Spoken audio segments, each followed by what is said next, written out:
ইরানের সর্বোচ্চ নেতা আলী খামেনি এর হত্যার পর মার্কিন ও ইসরায়েলি বিমান হামলার প্রেক্ষিতে ইরান কঠোর প্রতিশোধের হুঁশিয়ারি দিচ্ছে।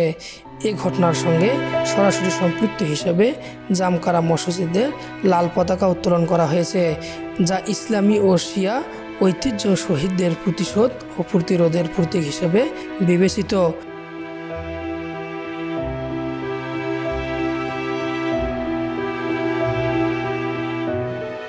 বিশেষত ইমাম হোসেন রাজিয়াল্লাহ এর কারবালা শহীদদের স্মরণে লাল পতাকা উত্তোলন শিয়া সমাজের দূর রাজনৈতিক ও ধর্মীয় বহন করে।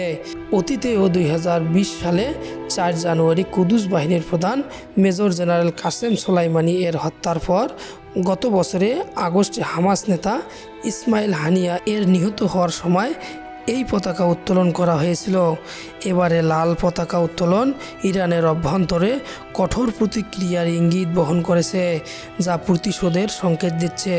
একই সময়ে ইসরায়েলের ওপর তেহরান থেকে প্রায় 100টি ড্রোন পাঠানো হয়েছে, ফলে ইসরায়েলের জরুরি অবস্থা জারি করে নিরাপত্তা ব্যবস্থার জোরদার করা হয়েছে।